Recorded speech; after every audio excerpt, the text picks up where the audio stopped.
Hey everyone, welcome to the Mike Rosehart Show, live every week around 7 p.m. Eastern. Today we're actually a minute or two early, which is a rarity. I had a chance to go live, and I thought, hey, let's just do it. I could have gelled my hair or put on a nicer shirt, but I give you guys the raw, authentic experience, and you guys know I don't sugarcoat things. I'm known to just say what is on my mind, whatever it is. So today's topic, or I guess video title, I couldn't think of anything better, so I said, what do what do people really want out of the FIRE movement? Like, what's the real point here of all these videos that talk about personal finance? And I think it all boils down to building your version of a dream life. And so I want to talk about, before we get into the nitty gritty Q&A, about how you do it. Sorry about that. Got a phone call come in. We are live still. Um, hey, how you doing, William? Brandon, good to see you guys on. So this idea that, when you're thinking about what your dream life looks like and how you kind of craft that, and it's interesting in my own personal experience, having quit my job in 2017 and gone through Jordan-like retirements and then back to work and then retirements and then back to work.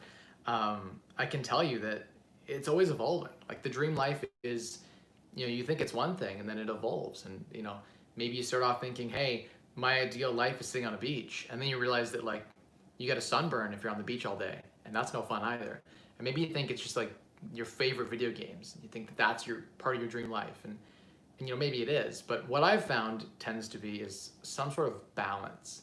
And at the intersection of, and I find your happy ground there, you will love your life. And so part of building the dream life, I think, is like Maslow's hierarchy of needs, and starting with like covering your basic physiological needs. So your shelter, and like a decent shelter, food, having good quality food, and good things to drink and eat, having those positive people in your life, and just having a good environment overall. Now, to achieve that and have the time to still do the things that you love, to achieve the next tier, which is like self-actualization, I think that there's definitely a need for financial independence. It's very, and it happens. There are people I've met in the wild who have found that perfect thing that they do, and they have full autonomy. It's like their own business, and they're doing the work that they love, and they do it on their own schedule, and they're paid well for it. And to those people, FIRE is not active. And I've gotten DMs from people who are experiencing that. And I guess my only counterpoint to that would be like, what if that changes? What if you go through a recession, or there's a revolution technologically in your industry, and that changes? Or maybe you lose a major client. Things can happen, right? And so I still do believe that even if you're living your dream life, even if you found that perfect way to spend your time and you're being paid for it, and by the way, like 90% of people, probably higher than that, aren't and don't. So majority of people don't do work that they find completely fulfilling, that they have full autonomy and control over, and that they're good at, and they find is adding value to the world. And it's very subjective. Like, not only do you have to be good at that thing that you're doing with your time and your life, like, you have to be really good at it, by the way, and you have to believe that you're good at it, but you also have to believe that it's adding value to the world. Like, as an example, I'm very good at cost control and managing renovations. It's one of the skill sets I developed over the last 9 years investing in real estate. No one can manage a project like I could. When I make it my full attention, I can keep costs very low. I can grind the trades down. That was something I was really good at doing. I hate doing it, and I feel awful. I feel awful fighting with a trades guy over $200 for like a plumbing fix versus $300. I can do it. I can grind them down. I'm good at doing that. I'll go find 5 trades until one of them gives me the price that I want, right? And I was good at doing that, but I don't do it anymore because I hate it. Same as placing tenants. I was very good at placing tenants, but I hate it. That's why I've outsourced it. I would spend hours thinking about, which is the right tenant for this property, and I would scrutinize very well. So you might say I had mastery over doing that task of, burying properties, but it wasn't enjoyable. I would wake up and like be fatigued from the day before from doing like renovations and managing it all, and I wake up with a dozen texts, and it's stressful. I was good at it, and I made a lot of money doing it, but it wasn't the dream life, right? And so some people will find that crafting the FIRE plan that involves real estate investing, they might find that if it's, if they have to actively put in time and deal with the stress and the management, it's not the dream life. And so I'm here to be that sober voice of reality for those people who are planning the dream life, that even I thought having, a rental property portfolio was like early retirement. That's the dream. And I mean, it's a level up for sure from the 9 to 5 shackles. For sure, it's better than that. But there are levels of financial independence that once you reach a level of financial independence where you're sort of no longer chained to having to work anymore, and you're working for yourself, or you're managing your real estate portfolio or your stock portfolio if you're actively trading. That's still like a job. And if you don't love it or you fall out of love with it, you need to be prepared to pivot. And so that's what I was talking about today. And I don't know, it's interesting how that evolution happens and how the change occurs in your mind, and then you have to sort of pivot and move with that. So a good fire plan is one that is very fluid, very dynamic, one that changes often. So it's finding that, and that's the challenge. And even now I go through midlife, or I guess early life crisis, quarter century life crisis, where you're like, what am I meant to be doing on this planet, and what is that thing that I'm supposed to be doing? And I don't know, I search for it every day. Let's get into the questions here, because I see a bunch of them popping up, all the regulars popping on. William, how you doing? Good to hear that you're listening. Happy Wednesday.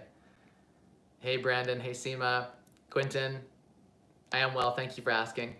Garrett says, if you inherited 40K, what would you do in hopes of keeping it growing? It's a great question. So yeah, if you come into a windfall like that, or however you come into money, even if you just, you've earned it and you sold the property, whatever, where you come into money, how do you keep it going? So the biggest thing is not losing that money, right? So you don't want to take any crazy, outlandish Bitcoin, cryptocurrency type investments that have a high probability of complete loss or a huge amount of loss, right? The number one rule in investing is to not lose the principal, right? So that's where I would start with that question, is think about what could I invest in that would have the lowest amount of managed risk and the highest amount of reward? Because every investment you make has a level of risk and a level of reward. Hell, you give your money to the government in treasury bills, you put your money in your savings account at the bank, you put it under your mattress, there's still a level of risk. There's always a chance you can lose the money. So there's no guaranteed investment ever. The bank could fail, the government could fail, the insurance company could fail, someone could break into your house, right? There's always a chance of loss. So people say, I want to never lose money. That's impossible. Even if you're holding on to cash, it's degrading at 2% a year basically due to inflation, right? So you're losing 2% even if you're holding on to cash. And that's if no one robs you, right? So you're losing no matter what. So you have to invest your money so you stop losing. Because holding on to it in cash, it's sitting in your bank account, earning no money, that's a lost position. And there's a level of risk there too. Now, that's the lowest amount of risk, I would argue. There's also no return with holding under your mattress in cash or keeping your bank account, or just in like terrible treasury bill type government bond investments that pay very poorly. You're barely beating inflation. In most of those cases, you're losing to inflation. So that's not a good prospect for the 40 grand. If it's in your bank account, that's probably not a great place for it to be. Unless, of course, you're on, you have a plan where in 3 months from now, you're going to be investing it in something and you need the liquidity for that investment, in which case you have to bite the bullet and lose the inflation for 3 months and sacrifice some return now for more return later. But yeah, great question. What do you do with it? So there are lots of options, right? You could go out and you could set up like a self-trading brokerage account where you're self-directed or self-trading. And you open that self-directed account and you can go buy exchange traded funds or ETFs. Most of the major banks, they go on there and they'll peddle you, whatever. They'll build any fund for you want at like a 1% management fee, basically built into your return. So when you buy it, it trades like a stock. You buy an ETF, it could hold hundreds of different stocks inside of it. It's like a mutual fund, but a cheaper management expense ratio. That's what I recommend if you're gonna just get into stocks. So that's a great place to park your money. You'll get on average 6 to 8% return over a 10-year period every single year. So your money will double every, the rule of 72, it'll double every 7 years. So every 7 years, if you leave the money invested in ETF portfolios, diversified, you will double every 7 years on average, right? Like that's typically what money. No one calls me all day until I go on the live show, and like my phone's rung like 4 times. People just like calling me constantly during the live show, and it's like the one time when I'm like, hey, don't call me, but people do it anyway. And it's funny, the people who call me know not to call me, and they do anyway. So sorry for that quick pause there. Lost my train of thought. Oh, investing your money. So there's the stock option, which is a great one. Hey, Future Wiz. Hey, everyone. I see you guys jumping in there. Good to see you, even if it's not on here. Thanks. Appreciate that. Jimmy, we'll see you soon.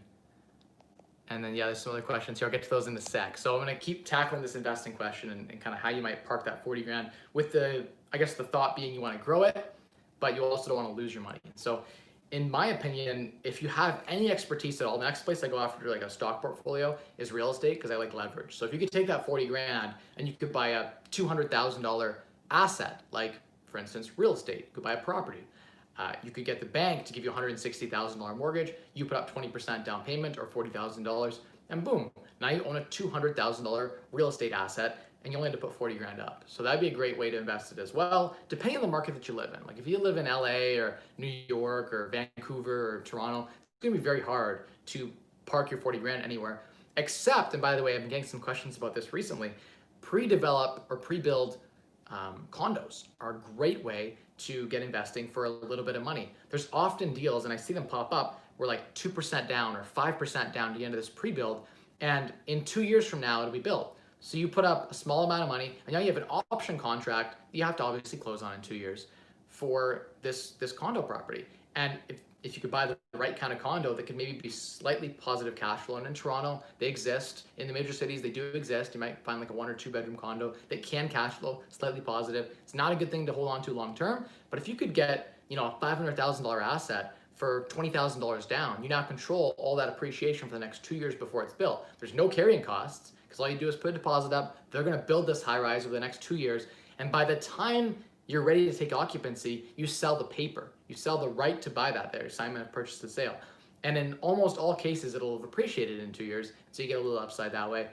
If you decide to close on it, you still have that upside as well. So that's kind of a cool way to get investing into real estate for not a lot of money down, and there's no large fee structure or carrying costs for all that appreciation you're going to get on that condo potentially, right? And worst case scenario, the market doesn't appreciate, you just sell it off for what you got it for and what you bought it for, and then, you know, whatever, you recoup your investment. So there's not a lot of downside.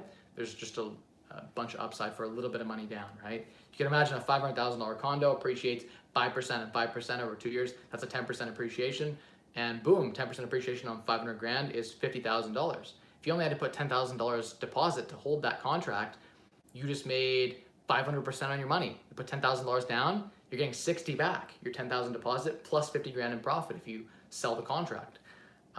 Basically, it's called an assignment of contract. You assign it to someone else. And most agents, if you contact some real estate agents, they'd be able to help you assign that pretty easily. You could also do it privately as well. So that's an option for that small sum of money.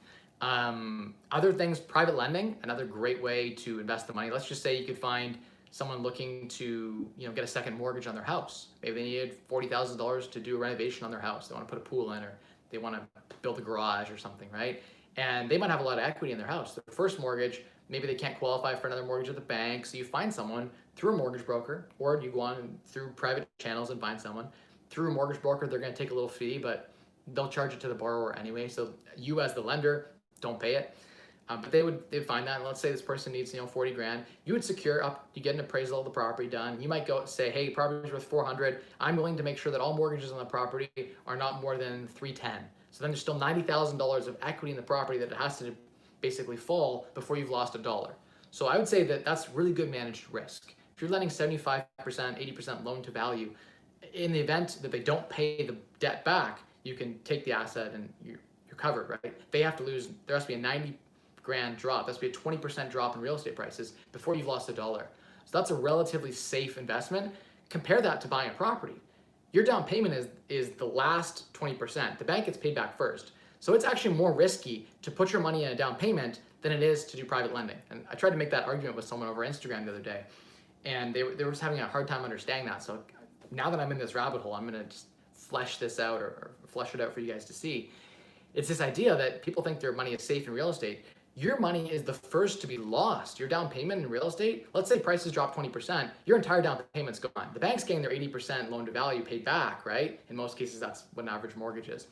And your down payment's gone. But if you're a lender and you've lent from 60% to 80% loan to value, the price dropped 20%, the owner of the house loses their 20% down payment, but your money's secure. You're safe. Even in the event of a real estate crash of 10, 20%, which is catastrophic. Like a 20% drop in real estate prices in a major metropolitan in Canada is catastrophic. We've never seen that. Even the worst of the late 80s and early 90s in Toronto, where things were hit pretty hard, we never saw that. Like flat or down a couple of percentage is typically what we see. And there are reasons why the government would stimulate the economy if more than a 10% drop happened in real estate. So I believe prices in real estate won't drop more than 20%. I bet my money on that. I think it's a managed risk. So that's where I kind of feel safe in private lending. But that's a great space to be in too. Imagine you could do that second mortgage. You could, on that hypothetical investment question, take your 40 grand and lend it out and make 400 bucks a month. That's kind of a best case sort of scenario if you're managing your risk. And so 1% a month return, 12% annual is probably like a really good return if you went hunted for someone to lend a second mortgage to. So, and it's easier to do with a small sum of capital than a large sum of capital, actually. People think that being a private lender is easier with more capital. It's actually a lot harder the more capital you have, because you're trying to deploy this little amount of capital to people, and there's periods where they pay you back and you can't deploy it out again. And so you might get a 12% return for 10 months and someone pays you back and it takes you a month and a half to then fund another deal. So you find someone who's got a deal closing in 30 days and it takes, maybe they get an extension of closing. So there's 45 days where you have that cash in your account making no money. And so with a lot of money, it's actually harder to do private lending and get those great returns. But with 40 grand, you could easily find someone who would take that money and keep it, right? So it's easier to deploy actually small amounts of money in private lending, contrary to popular belief. So that's another option too, where you can make 400 bucks a month in passive income from your 40 grand. And yeah, you're not growing it more than $400 a month. There's no appreciation with that lending contract, but you are getting passive income. And so I think the building phase of building wealth, I really like the idea of real estate, levered real estate, and buying businesses and things like that to really grow your wealth. Once you've built a level of wealth, the dream life often isn't, managing tenants and managing contractors and dealing with all the stress involved with real estate, even managing your managers. It's more like the private lending route. So I think that's sort of an end game. And I see a lot of people who I talk to who are millionaires shift their wealth from the active grind where they're actively investing their time and energy and skill set into getting a higher return on their money to then, pulling back their time and still having their money invested in more passive means of growth. But again, it depends on your age and your lifestyle. What do you do for a living? There's so many factors that come into play with how you're going to invest. And it depends on, again, so many factors. Like what is your skill set? Maybe you're handy. You can fix up a house yourself. Then maybe buying a property would be almost like a straight, easy solution to that problem of where to put your money. Okay, so that was a great question. Thank you for asking it. Next question says, "Hey Mike, crazy weather today." Yeah, it's been wild here in London. We've had heat, and then we had a lightning storm brew up. So yeah, it's been over 100. So 32, 33 Celsius, super, super hot here in southwestern Ontario for sure. It's been kind of nice actually though. I've enjoyed the heat. Extreme Clean says, "Are you doing coaching?" Yeah, sometimes I do coaching. If I'm on the phone like more than an hour a day doing coaching, I just find that, and honestly, like an hour a week is even. I don't like to do a lot of coaching, to be honest, but I do coaching. Like I have a mentorship program that's free. I don't charge for it, but it's full-time live-in, right? And I do a lot of coaching through there. I do the occasional coaching call here and there. On one-off basis, basically. I don't have courses that I sell or any coaching that I do. And it's not because it isn't a good business idea. It's a great business idea. It's one of the highest profit margins. It's very scalable, but just don't have the desire right now for that. Maybe someday if I write a book, then I would create a course or something to go with that book, or I don't know. It's on the idea board of things that I could do with my time. I just haven't found a need to carve out that time to do that. And money isn't a primary driver for me anymore. And so, yeah. Do I do coaching? On occasion. Do you enjoy being a realtor? Do you think it's a good career for work-life balance, or is it always going to be long days and always on call your whole life? Quentin Green, great question, Quentin. And by the way, great to see you on again. It's been a long time since, I feel like you've had a question on here. I do appreciate that you've been following for, well over a year. Quentin, it's tough. I'm not really a realtor. Like I am a realtor, but I don't work as a real estate agent in the same way that most real estate agents work, right? You guys know that I pretty much just service myself. I'm like my only client. Sometimes I'll help the mentees or like close friends find properties, right? But it's a job. It can be a very good paying sales job. And if you're a trusted advisor for the person, and a real estate agent can be a really good trusted advisor. There are some agents who go the lengths of like helping to manage renovations or place tenants, and they really add a ton of value in putting a deal together for their client. But you're right, the amount of time, you kind of alluded to the point that, are you always on call? Yes, that is the role of the agent. When the client wants to buy, you've got to be ready to chase. And when they have a deal, it could take 6 hours between, negotiating and talking to their agent and then back and forth and writing all the paperwork up, it could take a long time to get a deal done. And so, yes, you might make $5,000 in commission on one deal.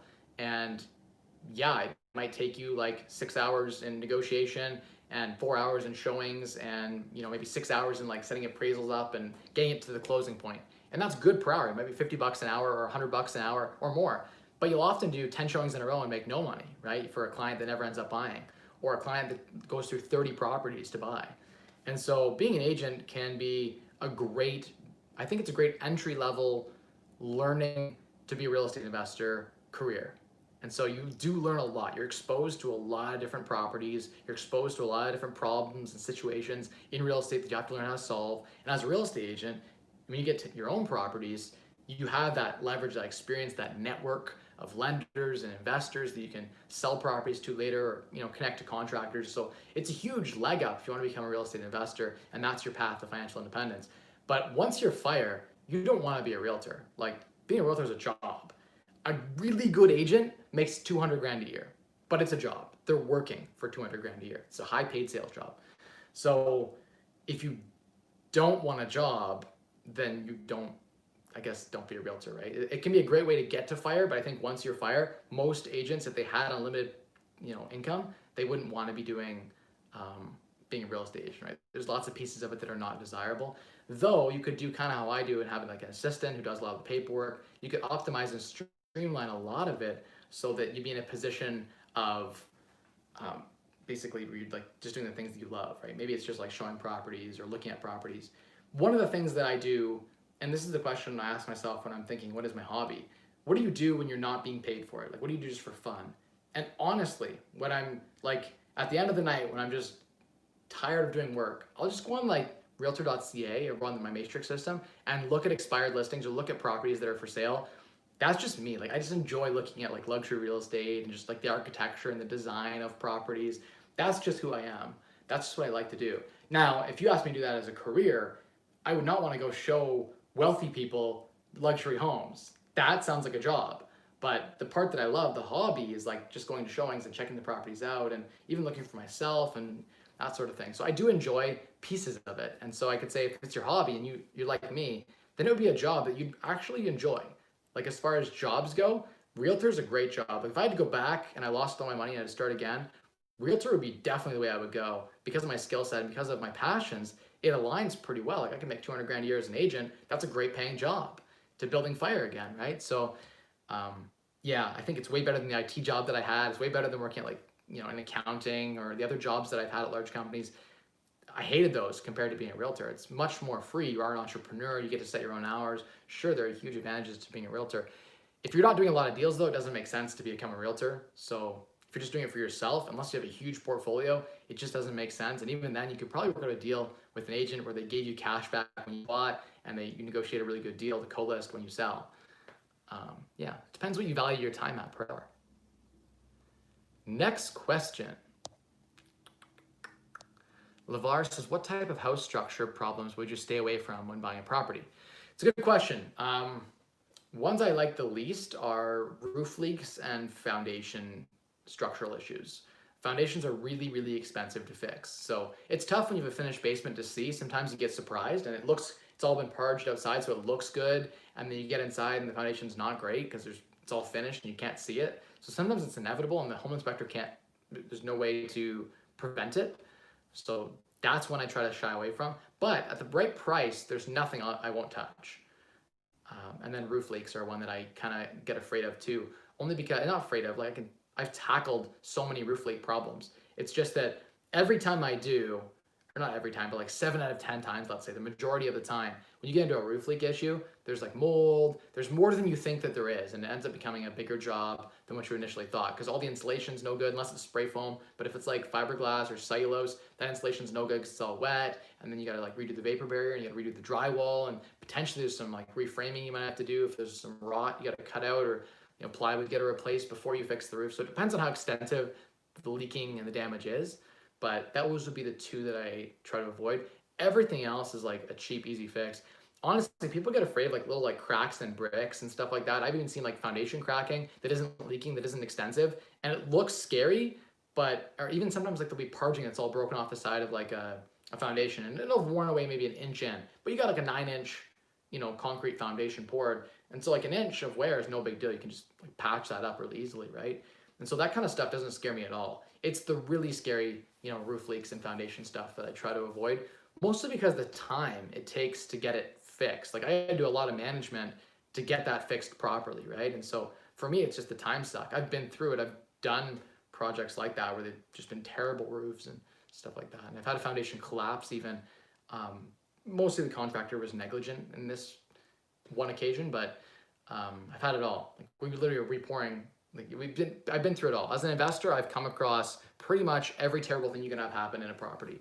And so, yeah, I mean, it's easier to buy the turnkey deals that just need cosmetic work. And I think for your first 5 properties, you should just do that. Vicken says, hey, how's it going? Welcome on. Garrett says, I agree with what I've learned from you. I want that beach life. I want my house paid off in full. That's probably a mistake.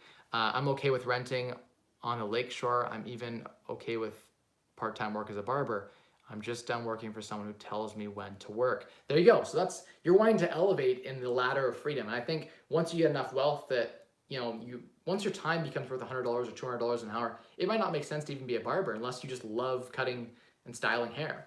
But yeah, definitely the next level, working for yourself, not for someone else, that is a definitely higher degree of freedom than working for someone else. So you want to elevate up the ladder and eventually get to the top and you're like, I don't even want to like work for myself anymore. I don't even want to have clients. I just want to fire all the clients because they're again, they feel like a boss. You work for the client, right? And so yeah, different degrees of freedom. I think you'll find what fits for you and for your personality. But the one piece out of there that I didn't like, I think you'll find that the beach life is great for a little while, and then you want to mix it up and change it up. You'll need something to keep yourself engaged. The second piece was the house paid off in full. I think that's a mistake. I can't see an argument for the house being paid off that makes any sense for anyone under the age of like 70. You can go borrow, we should refinance your house and pull out 80% loan to value at like 2.5% right now. Put that money in anything, private land, buy real estate, invest in a business, whatever, buy stocks, anything. You go buy blue chip stocks that pay like bank stocks in Canada, like Bank of Montreal, TD, RBC, CIBC, whatever, HSBC, all the guys, they all pay dividends of like 5 and 6%. And you get a capital appreciation. They've been beat up a lot because of COVID, right? So you could buy stocks like that as an example. I'm not recommending those plays, but just picking an example to make a point. You could borrow from your mortgage at 2.5%. Take the money out of your house because you don't want to pay your house off. Go and invest that, right? And get a 5% dividend. Or you can do private lending at 10% and get double that. But let's just say for easy math, 10% with private lending. 10% and your mortgage is costing you 2.5% interest. You're making 7.5% on the money. Let's say you get a $300,000 mortgage, 300 grand invested at 10% is 30 grand a year in interest income. Your mortgage is not 30 grand a year. You'd be further ahead investing the money and having the profit from the money invested pay your mortgage for you. Either way, you're mortgage payment free. I'm all for mortgage payment free. I've been mortgage payment free for 9 years now, but I will always have a mortgage balance. That's the differentiator. You want to be mortgage payment free. You don't want to be mortgage free. You want a mortgage. You just want to take that money and you want to invest it somewhere and have that investment pay your mortgage and put money in your pocket. The next question. Hey Alex, how you doing? Hey John, how you doing? Ilya says, what's your thoughts on Owen Sound? It's more of an elderly community. Owen Sound's all right. I have a friend who's a large investor there. If you guys follow John Kepler, he's the guy to talk to in that area. Yeah, I don't know a ton about the community. There is an aging community there. COVID's not been kind to the aging population, so that's something to think about during this time specifically. Maybe there's an opportunity there or something. Yeah, you just have to, I guess you could play like the senior housing move. Yeah, I don't know a ton about the market. I can't tell you, like it's a small town, right? So what you'd have there versus Toronto or say like London would be lower appreciation, should be lower appreciation because market fundamentals aren't as good. Now, reality reflects that there's been a ton of appreciation there. Maybe it's overvalued based on market fundamentals. I don't know. I suspect it is a little bit overvalued. A lot of the smaller communities here in Southwestern Ontario are overvalued based on the market fundamentals that they have. But there are trends, like people are moving further out from the city and they're working from home. So if the infrastructure can hold it and there's sufficient internet infrastructure there, etc., I could see those smaller towns doing well long term, especially if they're within a close proximity to a larger town. But yeah, that's sort of my advice on that. If the cash flow is good, if you're getting 1.5%, 2% rule or some really good cash flow, then it can make a lot of sense. Garrett says, I thought about a second home. There you go. You could buy a second home, turn it into investment property and cash flow positive. Hello Future says, what do you think about student rentals after COVID? What do you think buying a 6-unit apartment building is better or buying student rentals? Hello Future, I am bullish on buying anything that's under market value today. So if a student rental, because of COVID, is now trading at a 20% discount, it could be an opportunity. But you're right. At market value, paying full retail price, student rentals are going to get hammered. A lot of the international students can't come back to 2021. Half of the programs have gone online. A lot of the programs are 50-50 online and in class. So the need for people to have student housing is greatly reduced, especially in a city like London, Ontario, that a quarter of our population is a student at Fanshawe or Western, right? So that's huge. When 25% of your population is gone, or let's say half the students don't come back, so 12.5% of your population is gone, that's a lot of available units and rooms for rent and all that kind of stuff. So that's going to affect the entire rental market here. And so my hypothesis is when all this stimulus money, these billions and billions of dollars are being injected in stimulus into the economy, and these low interest rates that are artificially low right now because they're trying to prop up the economy, right? The government has lowered interest rates and they've dumped a ton of money into the economy. So that's a huge boon for real estate, right? Like real estate is artificially high right now. And there's trends like people are able to work from home now. So they're moving outside of the city. So that's a trend for people to sell their house and, upsize and whatever and buy more outside the city. So there's just a trend right now for London, Ontario specifically, where I think the market is artificially higher than it should be. That to me is a sign to sell, not to buy. So and I'm still buying too. People bring me deals and I'll take them down, right? But I'm only interested in buying deals that are strongly cash flow positive and that I can burn and pull my money out. So those are the deals I'm most attracted to right now. Everything else, I'm barely even looking on MLS for rental properties. That's how bad it is right now. And I have 8 properties listed for sale right now on MLS. So I'm pro dumping some properties off. I think this is in the fall or next year. Everything's going to catch up. And all the stimulus money is going to end. Interest rates are going to go back up when the economy catches up. Interest rates will rise again. And there won't be that strength in the real estate market that there is right now. A lot of it's artificial. That's my thoughts. Doesn't mean you shouldn't buy real estate. Doesn't mean you can't still do it. Can't still burr. You can. Just be cautious. So I guess the last part of your question was the 6-unit versus the student rental. And I think, again, it depends on the numbers, but I think you'll have an easier time renting the 6-unit than the student rental right now. So that might make it a little bit easier. Yeah, long term, I think it'll come back and I think it'll be okay. Like a year or two from now, 3 years from now, it'll probably be fine. Student rentals will probably come back. But yeah, it depends on location too. If you're in a premium student rental location, your student rental will probably do well, even with half the population there, right? You might have to drop your price per bedroom because when 1,000 new units come on the market that were rented to students before, they're competing now with the families. So your sixplex is competing with the student rental down the street, and he just drops his price $100 for his 1-bedroom apartment. You got to drop your price too to compete, right? Next one. Hey, is there a way around the 5% rule? Do I oft live in the property if I only put 5% down? Is there a way around the 5%? I don't know what the 5% rule is. Specifically, you're talking about the 5% rule. So 5% down. I think you mean 5% down. So it's in the same question. So I'm just going to assume the second part of the question is, you're talking about rent versus buy, maybe? So do you have to live in the property if you put 5% down? Yes. I don't believe you can buy a rental property. I'm not sure on that, actually. Don't quote me on that. You might be able to buy a rental property with 5% down. I know people who have done it, but then those people were friends of mine that might have said they were going to live in it and then change their mind.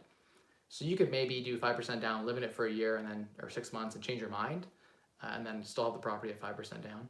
But the problem with buying at 5% down is, again, the private mortgage insurance is like a 3-4% fee. So you lose most of your down payment. So that's something to think about too. Next question. What are your thoughts on velocity banking, paying off mortgage lump sum with line of credit? Yeah, I'm a big fan of the Smith maneuver. So the Smith maneuver is the idea that you take your primary residence, you turn it into a HELOC or a line of credit, and then basically every time you buy an investment property or you invest in stocks, you take the money from your home equity line of credit, and now your mortgage interest is all tax deductible against that investment that you made. Whereas if you just had a mortgage on your house and the funds weren't used to invest, then you wouldn't be able, or you couldn't trace directly that the funds were used to invest, then you couldn't write off the mortgage interest on your house. So that's something to think about. I like lines of credits against your house because now your mortgage interest on your house here in Canada then becomes tax deductible against that investment. But paying off your mortgage early, I'm not a big fan of. I would like to always have that available credit, that home equity line of credit there on my house. The smart thing to do is actually home equity lines of credits go 65% loan to value. But if you did a mortgage for 10% loan to value and then a HELOC for 70% loan to value, you get 80% loan to value in total. You need to have a small fixed portion mortgage to get an A lender to give you 80% loan to value with a HELOC. So the key piece is that you have a small fixed portion as well. Even if your mortgage is like 100 grand or 50 grand or something fixed, and then the rest can be in a HELOC, you actually get more money out of your house to invest elsewhere. Hi Mike, how's it going? It's going good, thank you for asking. Next question is, my son is 16, has $42,000 in savings. That's amazing for a 16-year-old. Like, he must have a great allowance and you must have him working actively to build that up. That's amazing. It's a huge accomplishment for him. But you're saying the rate is not good. Should he put it in ETF? I don't understand. I'm a property person, not good though here. Okay, so sounds like in Australia there's not as many opportunities for rental properties. That said though, I have Australians who follow my YouTube channel and they find cash flowing properties. So maybe just keep looking, twist your tongue, buy a duplex or a triplex or something that you can make cash flow, right? Or buy a student rental, maybe you can make cash flow. Or there must be a way to make a cash flow because people do in Australia. But the part of your question, buying exchange traded funds, you can't, as a 16-year-old, you can't buy exchange traded funds. You can't own real estate or stocks when you're under 18. Those stories you see going viral of the kid investing at like 16 or 17 or buying real estate at 16, 17, his parents are buying stocks or real estate and they're holding them in trust for him. That's it. So someone under 18 legally can't own real estate or stocks. But you could take their $40-something thousand, open a brokerage account and invest for them on their behalf, and you could write it up so that it'd be in trust to them. That's how it's done, legally speaking. But yeah, you could definitely put it in an ETF and you could get a decent return. You could buy a property too, and you guys could work on it together and have that bonding experience. Maybe he's seen you do real estate your whole life and he doesn't want to do it, so maybe stock investing makes more sense. Maybe lending makes more sense. Again, the cool thing about lending or going on like crowdsourced lending site is that he can watch his investment grow using your account, I guess. So that'd be kind of a cool way to get him investing. I'm hoping my daughter is the same way. 10 years from now, I'm hoping that she's interested in investing. I'm thinking these are the ways that I'm going to get her interested in real estate and investing. Next question. Absolutely right. I grew tired of the active ways of doing business and investing, i.e. managing properties or managing tenants, making products or services, any of the business stuff. It becomes work after a while, right? Humans, we get tired when there's no more learning, there's no more growth. I don't grow at all going to the landlord tenant board or fighting with a tenant or placing a tenant or talking to a contractor. There's no more growth for me. I've learned as much as I can learn about that topic. It's the same bullshit day in and day out. Excuse my French. Yeah, so you get tired of something, whatever it is, and you want to move on and do something new. Totally, it's the human condition. Next question was, I definitely enjoy downsizing and de-risking ever since the Great Recession 2008 to date. Get rid of the debt, minimize expenses, thereby enjoying up to 90% of income instead of giving it away. There you go. I think, Brent, you might be a little too de-risked for me, but I can understand the play there being very secure and safe, and it feels good to have a lower return but a lot less risk, right? And no active time management. Brent asks, what are the expenses of being a private lender in the second mortgages that you do? I really like your point about making this work for smaller sums and actually having the least risk via a down payment. Yeah, so Brent, private lending is actually less risky if you structure it properly than owning real estate. When you own real estate, you put 20% down, and again, you have a chance. If the market drops 20%, you've lost your entire investment. The bank's safe because they were secured 80% loan to value. Your down payment's the first to go, right? So in lending, the market has to drop a lot for you to lose money. You're way safer lending the money as a second mortgage, 80% loan to value, than you are putting the money as a down payment. Now, you might not have control, but if you're investing smartly in the right people, not only do you have security on the property, but you can usually go after the person personally as well if you structure things properly. And so that's a way I would go about doing it. What are the expenses associated with it? There is some time investment if you're procuring the leads yourself. Like if you're out there on Facebook and Kijiji and going to networking events and just building a network of people like flippers, and ideally you find flippers and real estate investors as your target. You can lend to like mom and pop too, who just need a second mortgage to put a garage in their house. Look at what they're using the money for. Ideally, they're using the money to improve the value of that property you're secured against. That's ideal, because now you're 40 grand just to give you another added value of security on your investment. So now the value is not 300, it's 340, because they took your 40 grand and they invested it. And maybe they were smart about it, and the garage could have been built for 60, but they did it for 40. So they added 60 grand in value to the investment, thereby reducing your risk. But what are the costs? Typically, there's a cost of like, you might want to go out and see the property physically yourself. And so that's like let's say, okay, if I was going to build a lending company, how would I do it? If I was going to build a lending business, first thing I would do is I'd open a corp and I'd lend the money into the corp. I'd have a set return, or I'd take it off my line of credit and I'd lend it into my corp. Now my corp has these funds in it. It is a business that is actively trying to find mortgage deals. And it might do consulting too. I might meet with a flipper and I might help them do floor plans. I might go with them and give them ideas of the property. I might walk through it with them when they have their financing condition. And I say, hey, like, I'm gonna back this project 80% loan to value. I'm gonna be the mortgage guy. I'll give you a private mortgage. There'll be low breakout fees or whatever. So for the flipper, it's a lot easier. There's no paperwork they have to send in like they do to the bank. There's no back and forth. There's no risk. I'm gonna guarantee fund the deal. So it's a win-win for the flipper too. I might go in and provide consulting. So I could charge them a couple $1,000s in consulting alone just to help them, provide them contacts. And so the lender can do more in the lending space than just be the lender. You could also be the strategic partner in some senses. You don't get any equity. You're just a debt, piece, right? But you could be providing extra value in that way, right? You could order an appraisal, or you could do the appraisal yourself. I personally wouldn't order an appraisal on a deal in London, Ontario. I would pull my own comps. I don't trust appraisers. I honestly feel like I could do a better job finding, if the deal goes sideways and I have to take the property through power of sale, I'm the realtor who has to sell it. So I know what it's going to be worth, and I would look myself and see what it's worth, as opposed to getting an appraiser in to do it. So I could do the appraisal and charge them a $500 appraisal fee. Again, I could become the appraiser for my own private deals, right? Effectively, I'm not a licensed appraiser, but I could look and see the value for my own deals that I'm funding, right? And so instead of requiring an appraisal for my private lending and my business, I'm the appraiser on my own deals. And so if I'm gonna lend 100 grand out as a second mortgage, I'm gonna go check the property out. And so yeah, that would be one way.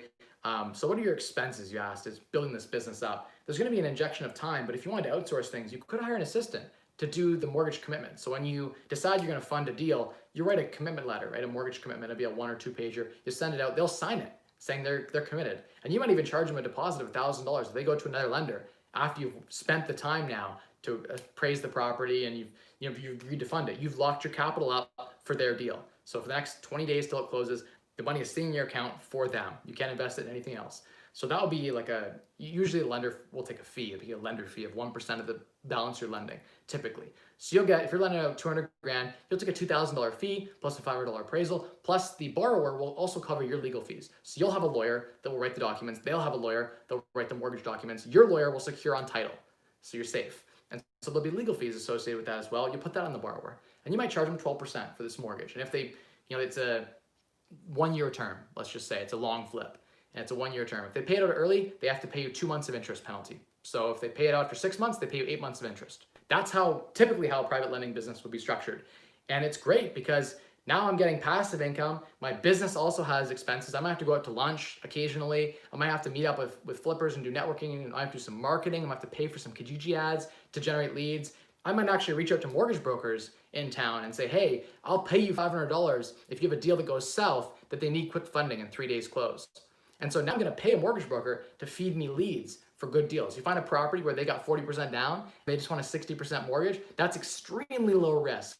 If they're willing to pay a 10 or 12% interest rate, I might say, hey, I'm willing to pay the mortgage broker for connecting us together. So that'll be an expense of the business. You probably have gas expenses. Like there will be expenses to the lending business. Yeah, you might even your best clients that you lend to, you might take them for lunch or give them gift cards. There's a whole bunch of things expense-wise that could exist for this said business. But I love lending businesses. I think it's a great way I haven't really pursued it actively, but I've always noodled on doing that, and it'd be cool to do it. I think it'd be a great business, to be a pretty good lifestyle business, because once your capital is all deployed, you don't have anything to do other than like ensure that the payments come every month. And typically you just do posted checks, so there's nothing to do. You have the checks on your phone, you snapshot them into your bank account. So that's like what, 2 minutes? Maybe you have some bookkeeping to write down that you collected the interest. But yeah, when you're trying to fund the deals, there's some active input there. You could just hire a mortgage broker to do all of that for you and lend your capital out for you. He'll take the lender fee, he'll do the appraisal, he'll do all of that. You just go yes or no on the deal. So that's another option too. If you want to outsource completely and do like extremely passive lending, you could do it that way too. But yeah, it's kind of a cool thing. I like to look at properties. I personally enjoy that process. And so for me, I'd probably do procure my own deals if I was going to do lending. And again, I might get tired of it. We made that point earlier in the stream tonight that after, doing it for 2 or 3 years, it can become monotonous. It can become repetitive, and maybe it makes sense to outsource that too.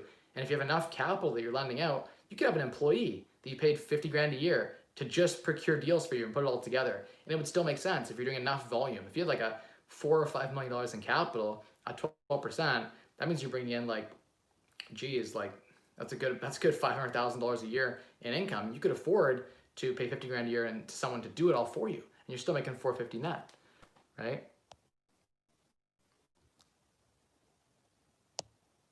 Where do I find real estate listings? Realtor.ca, the MLS. You can also go on Kijiji Facebook. There's tons of other places you can find for sale by owner. But yeah, hopefully that answered your question, Brent. We went pretty deep on that lending piece, and that's actually a good segment. Someone after this stream is over should go in the comments and tag the timestamp for this, and it'd be a good one to make a separate video about. Hi, Mike. Happy Wednesday. What do you think about the Smith maneuver? So we talked about the Smith maneuver earlier on in this stream, and I love it. I'm a big fan. If you can make your mortgage interest on your house tax deductible by taking the capital and investing against something, that's amazing. Because in Canada, your mortgage interest is not tax deductible unless you use the funds to invest elsewhere, and you can show that direct trace. Then the mortgage interest from your primary residence is tax deductible against that investment. That is the Smith maneuver. Books for passive income learning. Logan, I don't know. I don't read enough books. I used to have a book list, but I don't keep one current anymore. I probably haven't read a book in a lot. I listen to a lot of I'll do like audiobooks sometimes. I read a lot of random articles. I watch YouTube videos. I talk to a lot of people, but I honestly don't do a lot of book reading anymore. So I don't have good recommendations for passive income books. Maybe someone else does in the comments. Drop them in if you have good ideas for books. If you do buy in this market, what's a minimum COC return you're looking for? COC meaning cash on cash. It depends, on so many factors. If I'm buying a deal that has, a great appreciation upside and a great location, I'll sacrifice on cash because the location is so good. The tenant quality is premium, etc. and so forth. Next would be, I guess if you're in like a C-class area, you want a really high cash on cash return, but it just depends so much. I would say less than 15% cash on cash return, I'm not even interested at all in investing. I could just do lending instead, and it's much more passive and much more secure than buying a property. There's lower risk lending 80% loan to value than there is buying real estate. Next one here. Hi, Mike. I've been following your real estate investing stuff for 3 years. I'm making a real estate investing move, and I refi my single family property I have no loan on. I bought it in cash. And buy a duplex or just sell it and buy a fourplex. That's a good idea to pull the capital out. Very smart. You definitely don't want to have capital trapped in your property. And if you can buy another property that's going to cash flow, that's really smart, I think. Next, good to see you live. Love your content as always. Thank you, Abby. Appreciate that. Perhaps the rent to market is permanently damaged for students. Oh, I'm going to block the door so my kids don't come on the camera. Perhaps the rental market is permanently damaged for students. So many courses are moving online via Zoom rather than in person. Foreign students will save tons of money, including on rent. Brent, that could be true. I think a lot of the students want to come to Canada, and so if they can get it, even if they're half online, they can pick a program that's in class. They probably will do that. So yeah, I don't know how much it'll be affected long term. I think long term, 20, 30 years from now, yeah, the experience is going to go more virtual. land plays next year. Michael Chung says, yeah, I mean, potentially. If there's an opportunity, for a land play and you can buy like a nice mansion and sever off the property and then sell the land off, I'm always open to development opportunities, where they can make sense. I don't like being a developer personally. It's not my thing, but on my primary residence, if I'm living there anyway and there's a land play development, I can see it making sense. Good point. Thanks. Hey, no problem. Happy to help. Brent says, wink, wink, is your love of seeing showing properties just a smart way of seeing amazing mansions for free? I think that's probably part of it, but it's just like my long-term goal is to have a mansion. It's on my vision board. And so part of that is like, if the right one pops up, I might just splurge and find a way to make it work. But yeah, I love to just, see those kind of properties. And as an agent, it isn't free. I mean, cost me probably $5-6 a year to keep everything alive, right? As an agent, and keep all my dues paid and insurance and all that. So there is a cost, but it's a small cost, $400 or $500 a month to keep my license going. Even if I do no deals in the year, to me, that's worth it. But yeah, I can see how that wouldn't be for some people. Is $40K a year a good amount of money to get into real estate if you're saving almost all of it, like 95% of it? Yeah, I think like it's a good start to building enough wealth to buy a down payment on a property, and then from there you could snowball. I assume I'm 21 to live with my family, so I can save almost all my income. Yeah, I mean, if you're making $40,000 a year and you're saving all of it, you can invest in stocks, real estate, whatever you want, right? Saving will allow you to build wealth, right? So I recommend you save no matter what. Even if you don't invest in real estate, I recommend that you buy, some exchange traded funds, at least with the money that you have, that you are saving, and start, growing your wealth. Every 7 years, money doubles in the stock market. In real estate, it can be even sooner if you buy the right type of properties that cash flow well and appreciate in the right areas. So I love real estate, and I think that there's no barrier to entry. If you're making $40,000 a year, when I started investing in real estate, I was making $50,000 a year, and my wife was making 38, and those were our salaries. And we bought properties, so you can totally do it. There's no reason you couldn't. I know people that do it who make $40,000 a year. Yeah, totally. You can make less than $40,000 a year and do it. But I know people that invest who had jobs, like minimum wage jobs, or like slightly above minimum wage, and they started buying rental properties, and eventually they quit those jobs and just do real estate full time. So totally possible.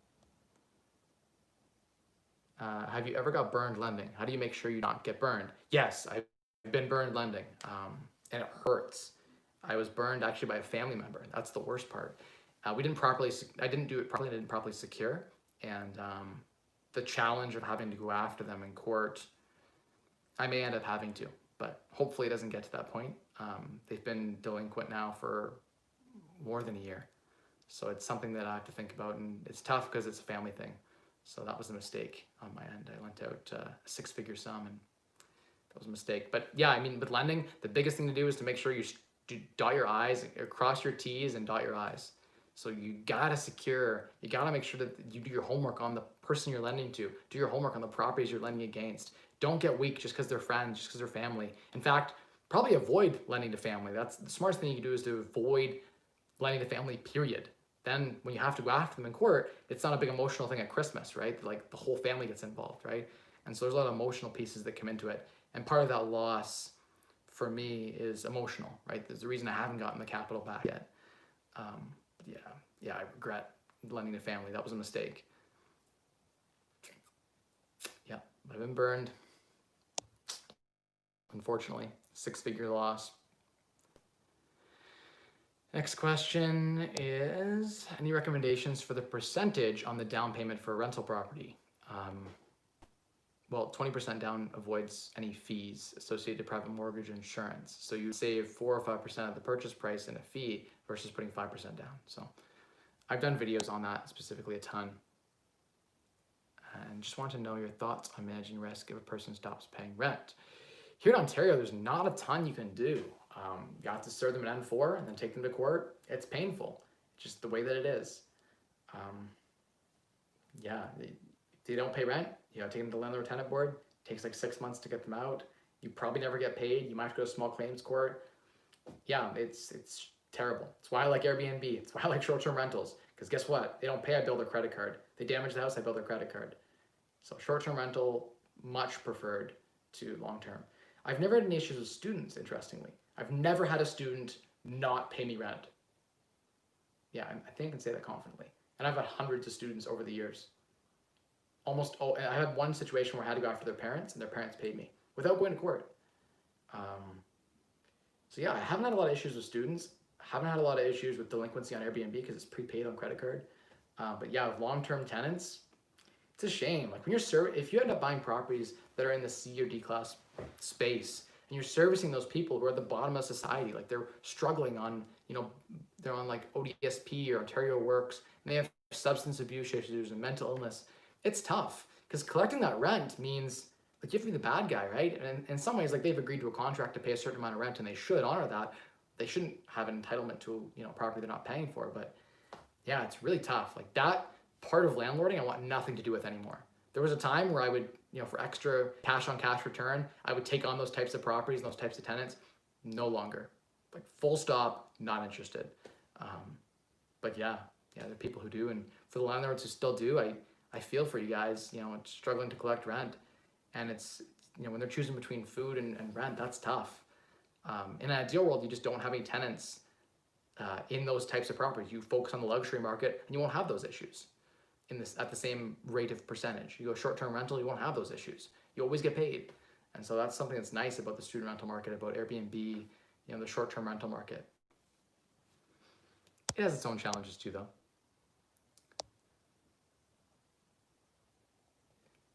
Next question is, hey, I've read $280 million mansion in the USA. How much does your dream mansion that you mentioned as a goal cost? What is your dream location?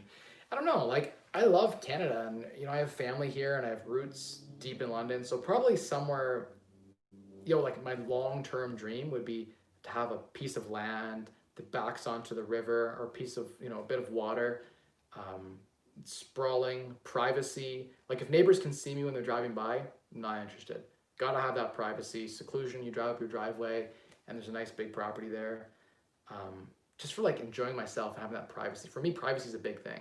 And so that's the biggest piece of it. Like I don't want one of those Beverly Hills properties where like all the neighbors can see you. That would be terrible. Those were zero to me. Or like a big fancy property in the city, worth zero to me. I don't want to see neighbors. I don't want to have that. I want that seclusion. I want that privacy. Especially because I do a lot of public stuff on YouTube. I've had people drive by my house and like call out my name and stuff. Weird stuff. Like especially at my last house. It's a problem being a public figure and not having that privacy.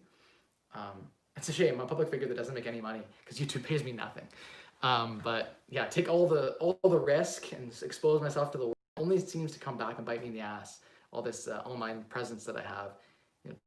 Tenants have used it against me. People just like to latch on and attack, right? But I like to hope and believe that this time that I'm giving to people for free is benefiting thousands of people. And so that's why I continue to do it, because it doesn't pay much of anything. I think I make like $5 for this stream. I might make $5 on average from YouTube from this video. And so $5 an hour is like, there's nothing I do for $5 an hour except this. This is like my charity. But yeah, I guess dream mansion, probably like $3 million. I think for $3 million, I could build a nice 8,000, 9,000 square foot dream property with like huge vaulted ceilings. The inside, 4 seasons pool and hot tub connected into the house, and everything that I'd want. I could definitely get that for about $3 million. Now that would be stretching for me. Like to get into a property like that, I'd be house poor, and it's not really something I want to. I could still be fired, but I wouldn't really want to put myself in that position. So I still look because it keeps me motivated, keeps me growing, and has me working towards something. But yeah.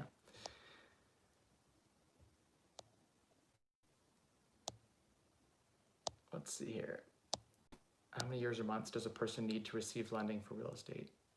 It depends on the lender. So most lenders look for 6 months to a year minimum in a full-time T4 job. They prefer a year plus. Private lenders might use less. You definitely can't be on probation. So 3 to 6 months is usually your probation period. Okay. Brent says, turn losses on lending to friends and family into spiritual victory. Forgive completely, never mention it again. Make a goal of succeeding in spite of the loss and recouping it and growing beyond it. Brent, yeah, it's tough. It is tough when family takes that from you, and they could pay you back but don't, or they've had opportunities to but haven't for their own personal reasons. And everyone has their own struggles and their own reasons why they don't do things, right? But yeah, it's a tough one. I haven't fully walked away or written it off yet, but I know if I do 2 or 3 more deals, let's say I lost, and I'm not gonna say how much I lost, but it was in the 6 figures, like 4 good deals, 3 good deals, and I can make that money back, right? So it's like a few months of my life to make that back. And so I just like to believe that that money went to helping, and that's all I can do, and that's all you can do. Henry says, I just graduated college and living a frugal lifestyle and saving. When do you think one should take their first step into the real estate world? Henry, when you're ready and you've got a down payment saved up and you've looked at 100 properties, then it's time to start putting offers in, I think. And then once you put in 10 or 20 offers, then it's time to get into a property. But it's a slow journey and a slow process. You shouldn't rush into things when you're not financially ready, when you're not mentally ready, and you haven't got the education and the knowledge first. But you could do all that in a month or 2 months' time, right? So it could be closer than you might think. All right, everyone, that's the last question. We're going to end the live stream today for the Mike Rosehart Show, live every Wednesday, 7 p.m. Eastern. What is the secret to unlocking a wealth through you? 3 levers. You got to spend less, you got to earn more, and you got to maximize the returns. That's it, guys. Those are the strategies to build wealth. Spend less, earn more, maximize returns on the difference. Have a good Wednesday, everyone, and we'll see you next week. And we'll see you on Instagram at Mike Rosehart. Thanks, everyone.